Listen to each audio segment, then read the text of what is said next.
Bismillahirrahmanirrahim. Assalamualaikum warahmatullahi wabarakatuh. Apa khabar murid-murid sekalian? Ustazah doakan semoga kamu semua berada dalam keadaan sihat sejahtera, ya, sentiasa dalam pantauan ibu bapa kamu di rumah masing-masing, insya-Allah. Jadi kebanyakan kamu mungkin dah mengenali Ustazah sebab Ustazah pernah mengajar tahun lepas.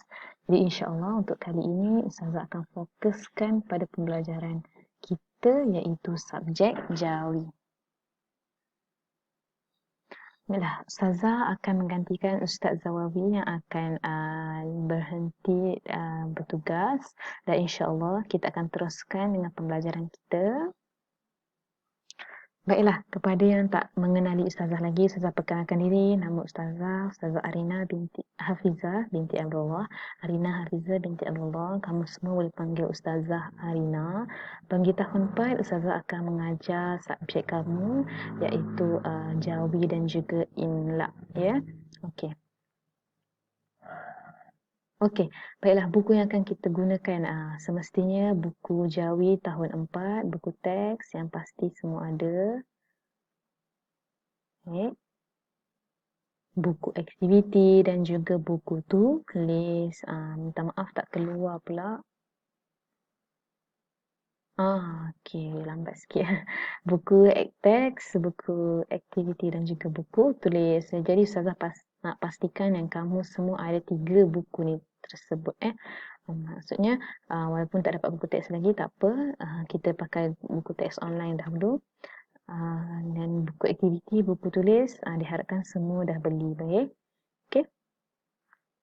Okey, seterusnya kandungan buku teks. Jadi kita akan tengok kandungan buku teks.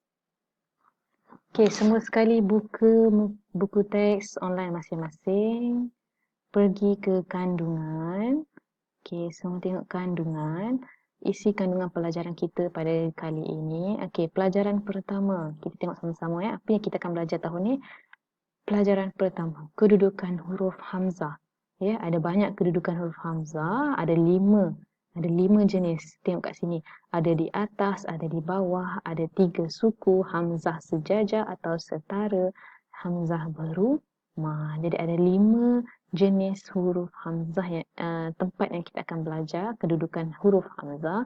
Untuk seterusnya, pelajaran kedua, kita akan mempelajari suku kata tertutup yang menggunakan vokal A. Ni ika suk, ya. Okey, guna vokal A. Untuk pelajaran ketiga, hukum iwa. Okey, pelajaran keempat, imbuhan ber, ter dan per. Imbuhan awalan ni. Ber, ter, per. Okey. Untuk pelajaran kelima, kita turun ke bawah. Okey. Pelajaran kelima, imbuhan awalan bagi peng. Peng dan meng. Okey. Untuk imbuhan awalan ni kita akan belajar banyaklah, macam-macam lah. Kita ada 5 jenis juga dengan bunyi yang ada bunyi a, ada bunyi suku kata tertutup, ada bunyi a, i dan e, ya. Ada bunyi U dan O, ada bunyi kata, ada yang terdapat pada kata dasar yang huruf pertamanya bukan alif. Okey. Itu pelajaran yang kita akan belajar untuk tahun ini. Okey, seterusnya kita pergi kepada pelajaran pertama kita pada hari ini. Okey, semua dah bersedia kelas? Okey. Okey, semua buka muka surat berapa ni? Muka surat 1. Okey, semua buka muka surat 1. Semua tengok apa tajuk kita pada hari ini. Okey, pelajaran pertama. Kedudukan huruf hamzah. Okey, kita nak tahu kedudukan huruf hamzah. Ada berapa kedudukan huruf hamzah ni yang kita perlu tahu. Okey, semua tengok ke bawah. Okey, kita tengok bahagian perhati dan fahami. Okey, kita tengok kedudukan huruf hamzah. Ada berapa kat sini semua kelas? Ada 5. Baiklah, kita akan tengok ada kedudukan huruf hamzah ni ada 5, betul? Kita tengok kat sini apa yang pertama, hamzah. Hamzah tu berada di atas. Yang kedua, hamzah tu berada di bawah. Yang ketiga, huruf hamzah 3 suku. Yang keempat, huruf hamzah tu setara atau seja. Tak ada kat bawah. Maaf, tiada dekat atas, tapi dia seja, jar. Yang kelima, yang terakhir, huruf hamzah itu ada rumah, dia berumah. Okey. Untuk kali ini, kita akan fokuskan pada satu dahulu, iaitu hamzah. Huruf hamzah di atas huruf alif. Kita nak tengok apa maksud dia, kita nak tengok apa contoh-contoh dia. Jadi untuk seterusnya, kita pergi ke bawah, muka surat seterusnya. Muka surat 2. Okey, semua dah buka muka surat 2.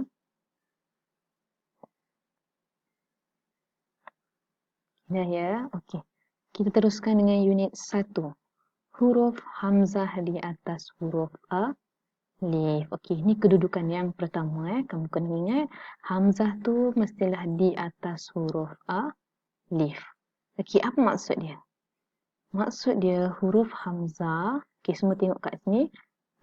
Kotak biru ni penggunaan hamzah di atas huruf alif. Maksud dia cakap apa? Okey, baca sama-sama. 1, 2, mula.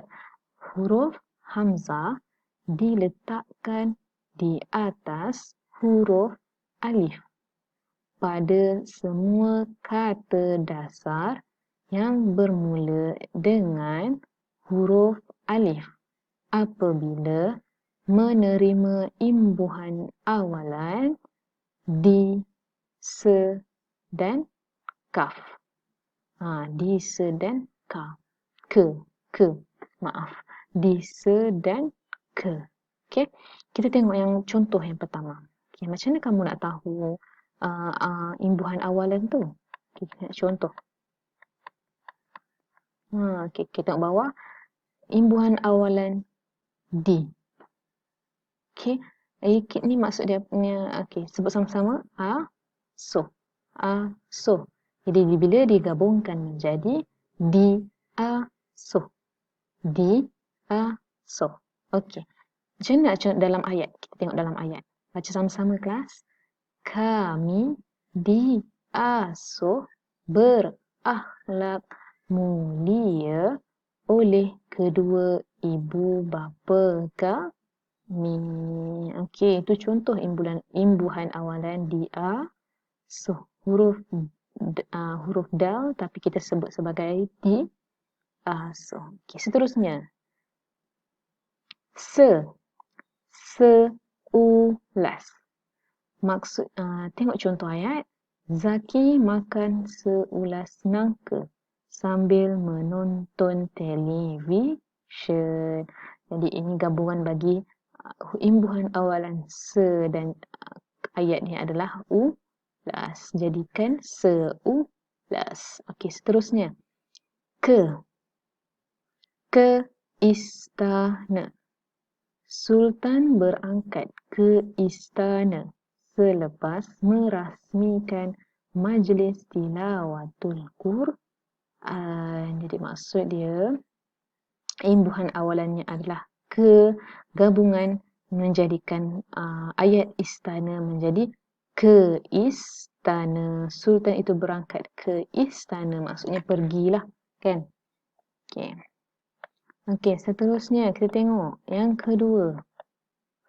Maksud dia apa lagi? Yang kedua pula, fungsi hamzah ini di atas huruf alif ialah sebagai pembeza maksud. Kalau tadi yang pertama kita bezakan sebagai ada imbuhan awalan. Jadi kalau yang ini kedua kita sebagai hamzah di atas alif ni sebagai pembeza maksud. Contohnya, cuba tengok bawah. Okey, kita ada imbuhan awalan kan kat sini? Di, se, ke. Okey, kata dasar dia arah, aliran dan awan. Huruf hamzah diletakkan di atas huruf alif. Kita tengok di arah. Okey, sealiran ke awan. Okey. Jadi, dekat sini, ini beza ya. Kumpulan yang ini berbeza dengan yang sebelah ni. Maksudnya, ya. Kamu kena faham. Contoh dekat sini, di arah Tapi apabila tidak diletakkan hamzah di atas huruf alif, maksud dia dah jadi lain. Bila hilang hamzah di alif, dia akan disebut sebagai darah. Dah maksud lain. Darah. Okey. Jadi maksudnya dah jadi lain. Okey, seterusnya contohnya. Contoh seterusnya kita tengok. Sealiran. Bila dibuang hamzah di atas alif, menjadi saliran. Saliran ni saliran apa? Saliran paip, saliran longkang. Ya. Okey, itu jadi dah maksud dah. Sealiran ni tak maksud lain pula. Sealiran agama, sealiran pemikiran. Begitulah. Okey, seterusnya contoh yang ketiga. Keawan. Keawan, tapi bila dibuang huruf hamzah atas alif, bermaksud jadi kawan. Kawan ni sama macam rakan. Semua itulah. Okey. Tengok, baca kat bawah ni. Jika huruf hamzah tidak diletakkan di atas alif, bunyi dan maksud perkataan itu akan berbeza makna. Faham ke kelas? Maksudnya kalau kamu tak letak huruf hamzah, contohlah kamu nak buat perkataan diarah, tapi kamu tak letak huruf hamzah. Jadi dia akan maksud lain kepada darah. Okay. Jadi itu pentingnya untuk kamu letak huruf hamzah untuk membezakan maksud yang ingin kamu sampaikan. Okey, tengok ciri-ciri yang ketiga. Bagi perkataan yang berawalan bunyi i dan e, taling atau bunyi u dan o, kedudukan hamzah tetap di atas huruf alif. Contohnya, kita tengok contoh.